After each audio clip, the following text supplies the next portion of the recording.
permitam-me que revele também um grande orgulho por apresentar o próximo convidado que já está a ver na imagem. Ele é Miguel Neiva, tem 52 anos, é designer, e olhem para a cara deste senhor que na sua área ele é o Cristiano Ronaldo. Portanto, ele é uma espécie de Cristiano Ronaldo, é o criador do Color Ed. Vá-se familiarizando com este nome, porque este nome cada vez mais está a surgir. No fundo é um alfabeto de cores para daltónicos, um método de comunicação e de transmitir a cor aos daltónicos. Ainda por cima vai explicar à frente o Miguel, há vários tipos de daltónicos e de problemas. Esta foi considerada uma das 40 melhores ideias a nível mundial, atenção, quanto ao bem-estar e integração da humanidade. Estamos a falar de um problema que afeta cerca de 5% da população portuguesa, cerca de 350 milhões de pessoas a nível mundial. E se pensarmos que o futebol e o desporto vive muito da cor e do simbolismo da cor, de facto, se calhar temos andado um bocado distraídos em relação a dar espaço aos daltónicos para viverem as emoções do desporto, e em boa hora Miguel Neiva se torna uma sumidade mundial, enfim, e não estou a ser simpático, é mesmo quem tem uma ideia destas, que ele já vai explicar, de maneira que muito bem-vindo, é um orgulho muito grande falar consigo, Miguel. Temos cerca de 20 minutos para falar, eu sei que é pouco, mas haveremos de ter mais oportunidades para continuar a desenvolver esta ideia, mas explique lá para casa às pessoas o que é o Color Ed, e vão-se habituando a esta palavra. Bem, boa noite a todos. Primeiro, confesso, Jorge, fiquei sem jeito com essas palavras, que agradeço, e pronto. E falando um pouquinho do Color Ed, o Color Ed é algo que eu tive a sorte, e vou dizer isto mesmo, eu estava a dizer, eu sou designer de formação e de paixão, e sempre acreditei que o design podia ser muito mais do que criar bonitos objetos.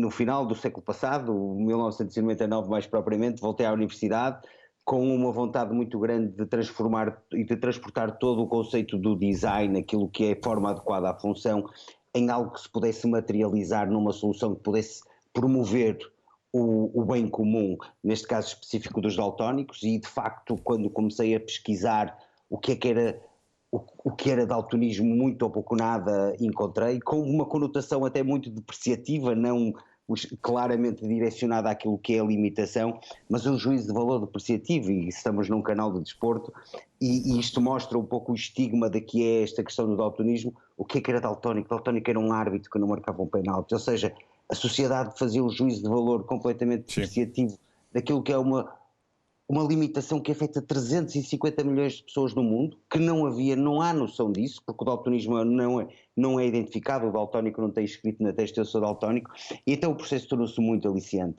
Um caminho que nunca ninguém tinha feito, uma solução que eu queria que fosse efetivamente para todos, que eu queria levar para todos, por isso trabalhei durante 8 anos no seu desenvolvimento, juntamente com daltónicos. Para mim era muito importante ter o feedback dos daltónicos, entender como é que eles vivem, como que soluções eles encontraram no seu dia-a-dia para minimizar tudo aquilo que é o constrangimento e o sentimento de perda num mundo onde 90% da comunicação se faz através da cor. E então surge uma linguagem extremamente simples, baseada em símbolos gráficos, que representam as 3 cores primárias, ou seja, no fundo foi recuperar o conhecimento adquirido que todos nós trazemos da escola aqui e em qualquer lado do mundo, aquela caixinha de guache que tinha as 3 cores primárias e nos ensinaram que se misturássemos essas cores tínhamos as outras cores. Então, misturando aqueles símbolos, apenas com 3 símbolos, o daltónico consegue identificar todas as cores. E depois encontrar maneira de juntamento com todos, levar esta solução para o mundo, promovendo a integração do daltónico na sociedade, sem que ele tenha que assumir a sua condição. Miguel, este projeto evidentemente já tem em vários países, em várias áreas da saúde, dos transportes, enfim, as pessoas nem imaginam o quão isto está a crescer, mas como é óbvio, nós estamos na Bola TV, vamos focar mais no desporto, claro. E vamos tentar acelerar, Miguel. Primeiro, Estádio do Futebol do Porto, o primeiro estádio certificado do mundo, certificado como inclusivo para daltónicos. O que é que isso, ou seja, o que é que o estádio tem que o torna, digamos assim, um estádio amigo dos daltónicos? De facto, a cor é um fator, quando utilizado como um fator racional de identificação, orientação ou escolha, ela é comum e tem que ser entendida por todos. o Estádio do Dragão, seja ao nível das acessibilidades, da sua organização, do todo o parque de estacionamento, da distribuição dos adeptos pelas bancadas, de todo um sem número de comunicação que tem na cor, efetivamente, o grande fator. O Estádio do Dragão já está dotado da integração do código Colored em todo o seu espaço e claramente uma boa prática que queremos ver replicada para outros estádios. Ou seja, a pessoa nunca se perde, até porque há sinais coloridos, ou seja, do ponto de vista do espectador, o que é que ele vai encontrar do espectador daltónico que o vai ajudar? A sinalética... Sempre que a cor é um fator de identificação, isto seja num espaço, num caso, e dois exemplos específicos do Estádio do Dragão, da distribuição do carro no parque de estacionamento, da distribuição dos adeptos pela bancada, aquilo que é toda uma comunicação que ela é feita sempre através da cor, e sempre que a cor aparece, o daltónico não tem a capacidade de interpretar com independência aquisitiva. Assim, os símbolos Colored, estrategicamente colocados, permitem que o daltónico consiga ter essa capacidade de sozinho fazer a sua identificação, sem que de modo algum se retire toda a informação que já existe, ou seja, sim, uma solução que não é intrusiva, mas que é complementar à informação. E Miguel, isto vem...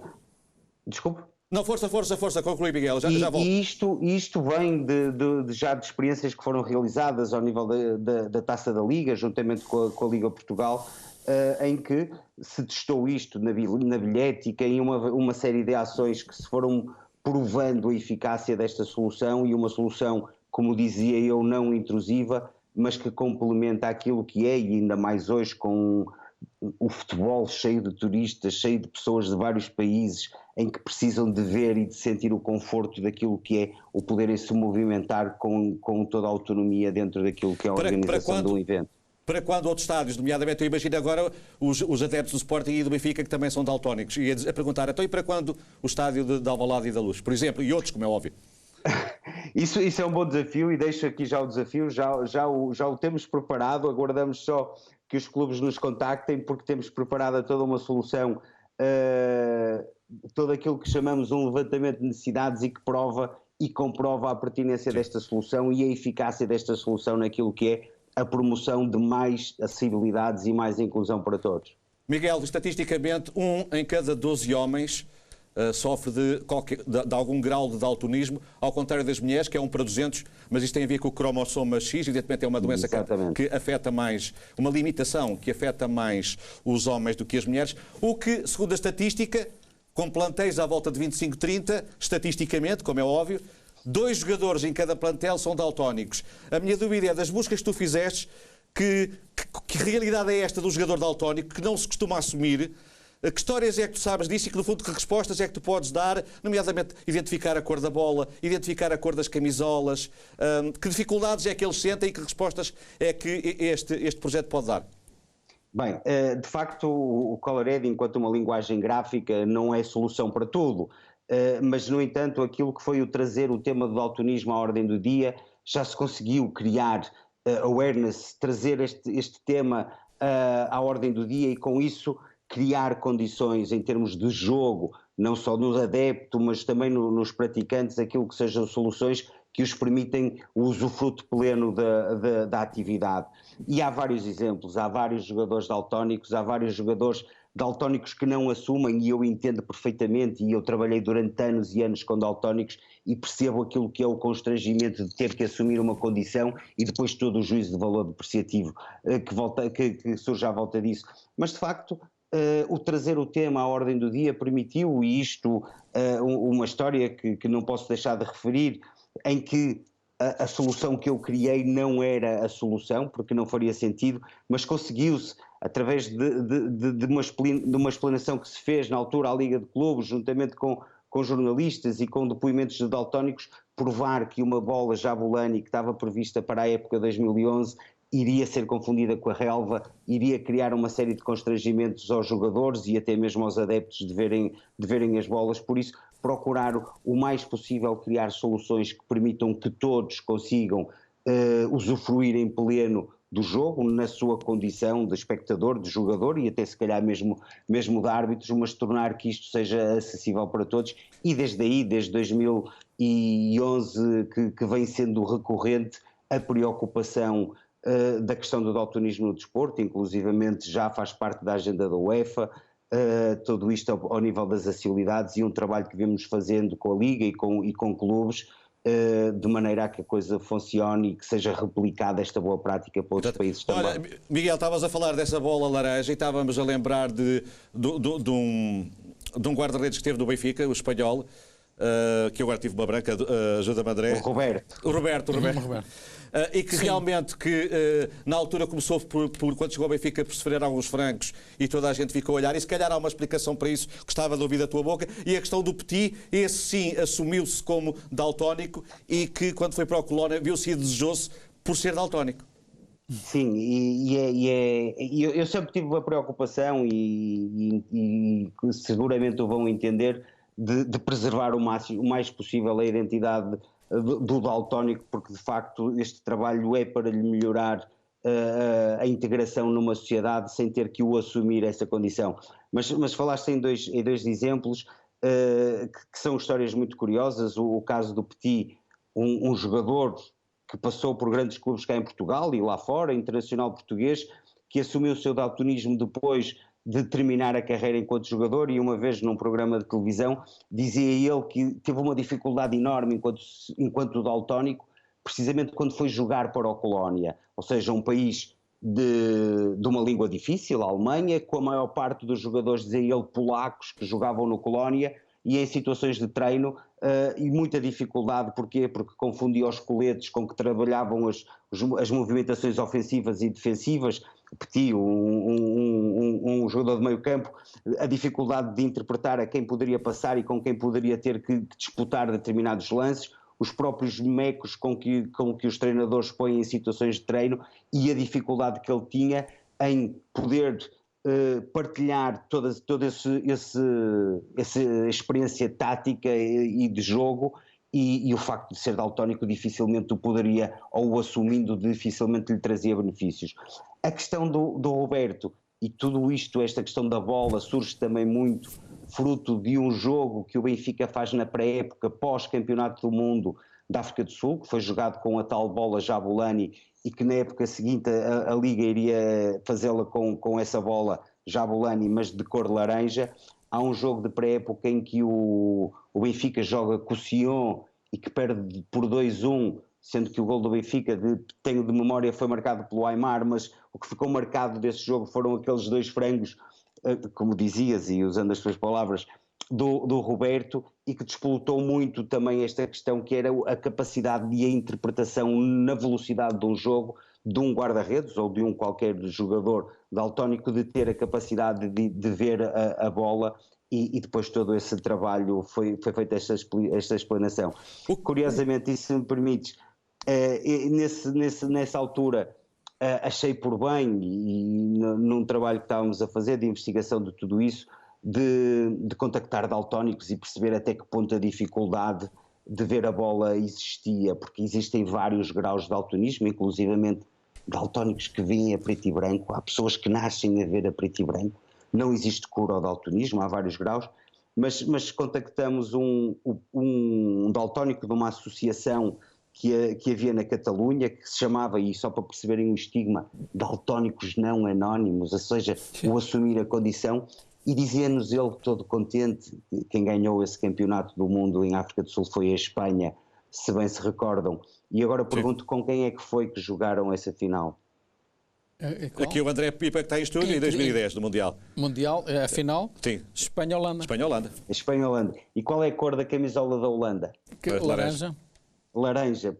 Pois bem, dizia esse daltónico catalão que para eles foi muito fácil ganhar a Copa, porque eram eles jogar pessoas inteiras só contra pernas, porque ele confundia a camisola de laranja da laranja mecânica, que não era, mas ficou conhecida como tal, contra a seleção espanhola. Por isso, a questão da cor, não o Colored é a solução de tudo, isto ao nível de várias situações, mas conseguiu-se trazer a causa à ordem do dia e minimizar esses tipos de estigmas e de dificuldades do daltónico naquilo que é, e se falamos de futebol, na prática deste Olha, em termos de equipamentos, porque é muito ligado às cores, o Benfica é vermelho, o Sporting é verde, o Porto é, até dizendo a brincar, só tem uma cor, que é azul e branco. Mas como é que é possível, ao nível das camisolas, os jogadores daltónicos e mesmo o público que está em casa, e acredito que as próprias televisões tenham que começar a ter alguma preocupação para vender o futebol. Aliás, a UEFA e a FIFA começam a perceber que não podem abdicar de 350 milhões de pessoas só porque não conseguem identificar as cores. Mas há alguma questão técnica, científica para as camisolas, enfim, para não haver essa confusão de cores. Ou seja, como é que a gente pode ajudar?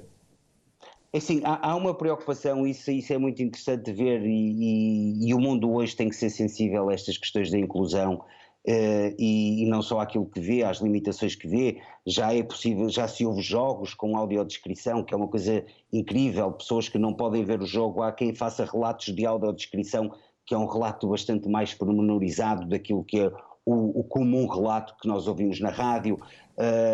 Eu quando vou, eu tenho um lugar no estádio, e tive durante anos e anos um cego atrás de mim que ia lá sentir a adrenalina de um estádio de futebol, esse envolvente, por isso há que criar essas condições.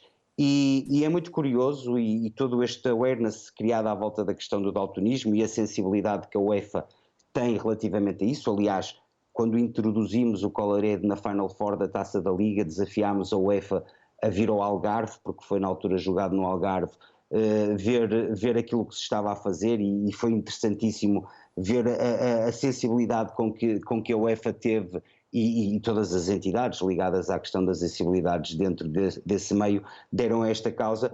E há um exemplo muito curioso, que prova que se tenta encontrar soluções para minimizar todos esses constrangimentos. Por exemplo, o último campeonato da Europa, não este que está a decorrer, mas aquele que nós temos boas memórias, que foi o 2016, que Portugal ganhou à França. O jogo da meia-final, que foi disputado entre Portugal e o País de Gales, foi o primeiro jogo oficial ao nível de seleções que foi jogado em que as duas equipas usaram um equipamento alternativo. Ou seja, qualquer uma das outras combinações iria gerar confusão na visualização por parte dos adeptos e dos espectadores televisivos, por isso a opção foi usarem as duas o equipamento alternativo, e isso é dentro daquilo que é o procurarmos encontrar modelos e soluções de modo a trazer o conforto a todos. Todas elas são bem-vindas, e acho que isto faz todo o sentido, e é o princípio daquilo que nós imaginamos poder ser, fazer efetivamente um mundo melhor e um mundo mais inclusivo e acessível para todos.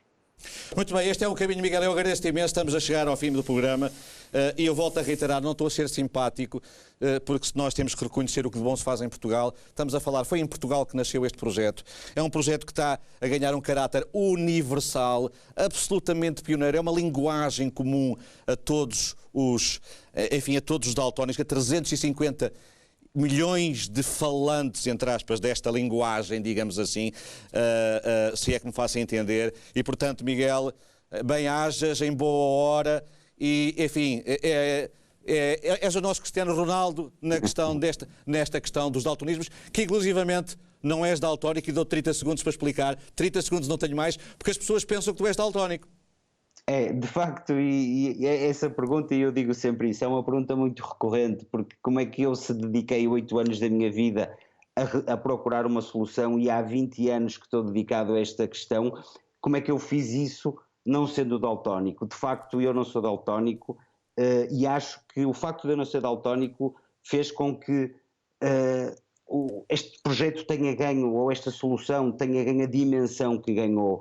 O que prova que nós somos muito mais competentes, sim, se fizermos as coisas a pensar nos Exato. Outros do que a pensarmos em nós próprios, porque se eu fosse daltónico eu teria um dos determinados graus de daltonismo e iria encontrar uma solução para o meu problema. Ou não o ser, fez-me procurar encontrar uma solução que servisse a todos, e é extremamente gratificante ver a aderência com que esta linguagem está a conquistar o espaço nesse mundo fora, e quem sabe será um dia um legado que Portugal deixará à humanidade, e que eu tenho muito orgulho em fazer parte dele. Será seguramente. Nós daqui da Bola TV estamos sempre as portas abertas para um projeto como este, como é óbvio. Podes contar connosco. Miguel, um grande abraço, tudo bom, muito obrigado mesmo, voltaremos a falar mais vezes.